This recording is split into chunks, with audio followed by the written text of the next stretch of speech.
بسم اللہ الرحمن الرحیم۔ آغا دولابی کہتے تھے گھر سے نکلتے وقت محبت سے نکلا کرو، اور وہ اتنے بزرگ ہو گئے تھے تو کہا ابھی تک میری زوجہ میرے جوتوں کو سیدھا کر کر مجھے گھر سے خدافظ کرتی ہے۔ کیوں؟ کہا کہ گھر سے جب نکل رہے ہو نہیں پتا واپس آؤ گے یا نہیں، تو لڑ کر مت نکلو، غصے ہو کے مت نکلو، قہر کر کر مت نکلو، پتہ نہیں اسی حالت میں مر جاؤ۔ محبت سے گھر سے، کتنی چھوٹی سی بات ہے لیکن ہم اس پہ توجہ نہیں دیتے۔ عزیزان محترم، آیت اللہ باؤدینی مسجد میں بیٹھے ہوئے تھے، طالب علم تھا، آیا بیوی سے ناراض ہو کے آیا اور بڑی آگے مسجد میں بیٹھا، تو اس نے کچھ پوچھا نہیں، آغا باؤدینی کو ویسی نظر آ جاتا تھا، کہنے لگے کہ ان درسوں کا، ان عبادتوں کا کوئی فائدہ نہیں ہے جب گھر میں تم ناراض ہو کے آئے ہوئے ہو۔ اب کتنی سادی سی بات، تو سادی سی ہے لیکن یہی سادی سی بات ہوتی نہیں ہے آدمی سے۔ رجب علی خیاط شخص کہتا ہے کہ میں انہیں لے کے جا رہا تھا درس پہ، میری ڈیوٹی ہوتی تھی، میں نے کہا میرا بیٹا میری بیوی شدید علیل ہے، بہت بیمار ہے، ڈاکٹروں کی سمجھ میں نہیں آ رہا کیا بیماری ہے کیا ہے۔ تو انہوں نے کہا کہ ڈاکٹروں کی دوا سے کچھ نہیں ہو سکتا۔ تو کہا کچھ تو آپ کریں، کہہ رہے دعا سے بھی کچھ نہیں ہوگا۔ کہا کیوں؟ کہا اس نے تمہاری غیر موجودگی میں تمہارے بچے کو، اس کا بھی بچہ ہے لیکن اسے بہت غلط طریقے سے مارا، اس بچے کی آہ نے تمہاری بیوی کو بیمار کر دیا ہے، تو کیا کروں؟ کہا بچے کو کچھ کھلونے دو، چھوٹا بچہ ہے، کھلونے دو، چیزیں دو، پھر اس کو ماں کے پاس لے کے جاؤ۔ ہمیں پتہ ہی نہیں ہے ہماری پکڑ کہاں ہے زندگی میں،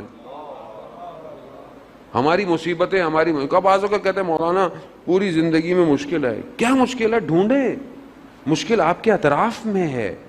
خدا تھوڑی چاہتا ہے آپ کو تکلیف دے، وہ تو خالق ہے۔ اس نے تو کہا کہ میں نے پوری دنیا کو تمہارے لیے بنایا ہے مگر تمہیں اپنے لیے بنایا ہے۔ اب اگر ہم سے اگر کچھ نہیں ہے تو اس کا مطلب ہے کہ یا تو ہم اس کی حکمتوں کو سمجھیں اور یہ بھی دعا مانگے نا کہ اس کی حکمت سمجھ میں آئے۔ بعض اوقات انسان کی زندگی میں ایک حادثہ ہوتا ہے، ایک واقعہ ہوتا ہے اور اس کو کئی عرصے کے بعد سمجھ میں آتا ہے اوہ یہ اس لیے ہوا تھا، اس لیے ہوا تھا۔ اب وقت، کئی لوگوں کو سال لگ جاتے ہیں بعض اوقات واقعے کو سمجھنے کے لیے، تو آپ اپنے آپ کو اس قابل لے آئیں نا کہ جب واقعہ ہو رہا ہو تو زمین پھٹ جائے اور حقیقت آپ کو پہلے ہی نظر آ جائے۔ کیسے سمیٹیں گے؟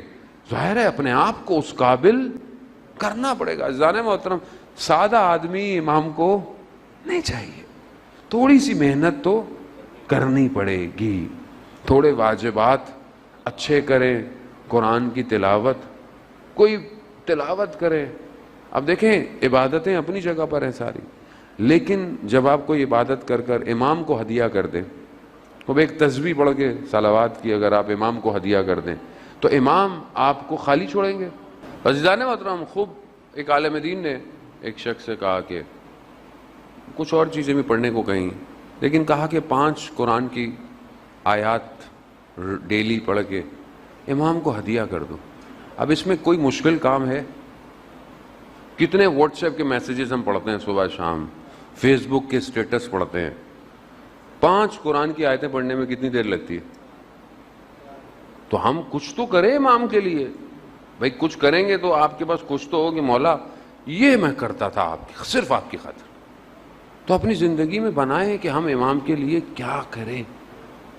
عزیزان محترم، بہرحال امام کی تڑپ بڑی ضروری ہے، یہ تڑپ ہوگی تو ہی انسان کسی کمال پہ پہنچے گا۔ علامہ بحر العلوم کے بہت بڑے عالم دین سید بحر العلوم اپنے زمانے کے، کہ یہاں تک کہ بعض علماء بیان کرتے ہیں کہ جو عالم برزخ جو جنت ہے اس میں کچھ لوگوں کی ڈیوٹیاں ایسی ہیں کہ ان کی روحیں کبھی بھی نہیں آئیں۔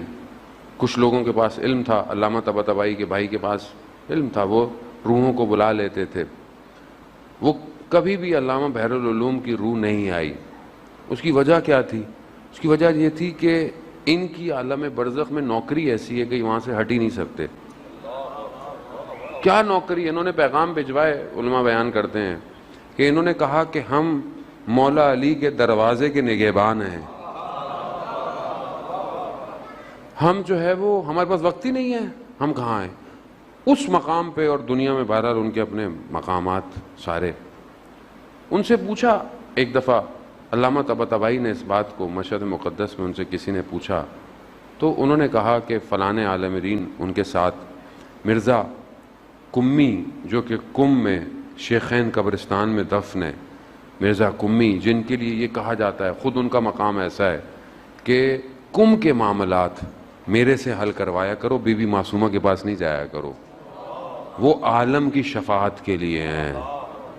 وہ ان کے ہم کلاسی تھے، ساتھ اٹھتے بیٹھتے تھے، پڑھتے تھے. یہ کہہ رہا ہے میں بعد میں گیا عتبات یعنی نجف زیارتوں پہ، تو کچھ لوگ بیٹھے ہوئے تھے. جب لوگ کم ہو گئے تو میں نے ان سے کہا کہ ہم دونوں ساتھ پڑھتے تھے، ہم مباحثی بھی تھے، لیکن جو آپ کے پاس ہے وہ ہمارے پاس نہیں. ماجرا کیا ہے؟ حالانکہ خود بھی بڑے مقام پہ تھے، لیکن جو آپ کے پاس ہے وہ ہمارے پاس نہیں.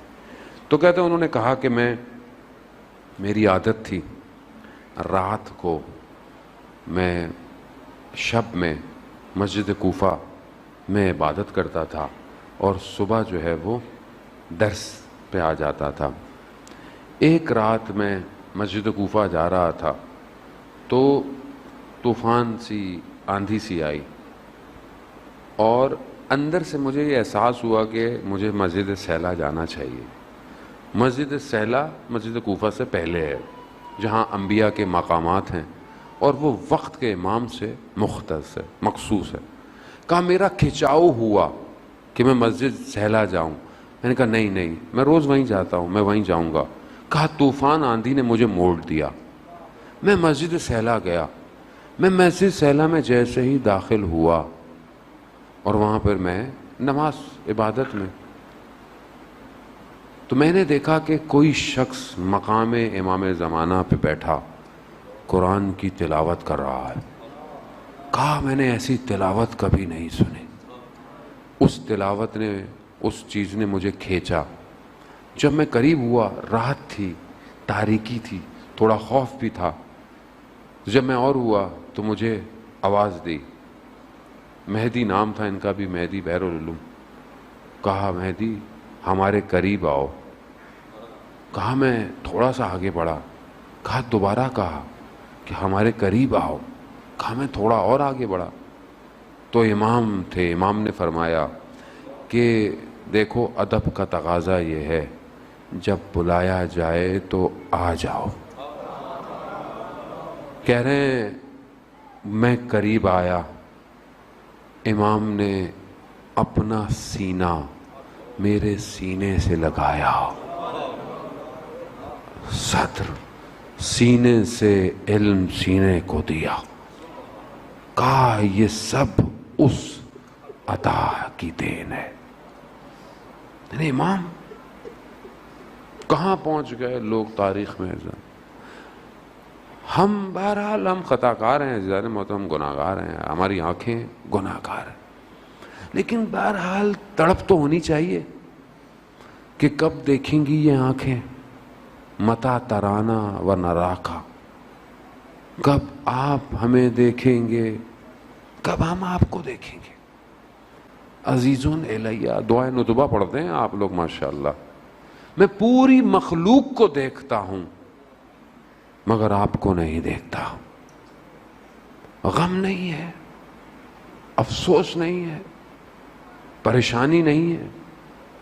ابھی میں نے یہاں مجلس میں آنا اور میں نہ آؤں، آپ بولیں گے کہاں رہ گئے مولانا، ادھر دیکھیں گے ادھر دیکھیں گے، کوئی گھڑیاں دیکھیں گے، کوئی یہاں دیکھیں گے.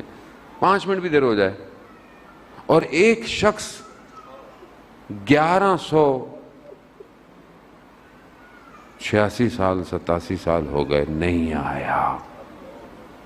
ہم تڑپ ہی نہیں رہے. ہم کبھی گھڑی دیکھتے ہی نہیں ہیں، ہم کبھی کیلنڈر ہی نہیں دیکھتے.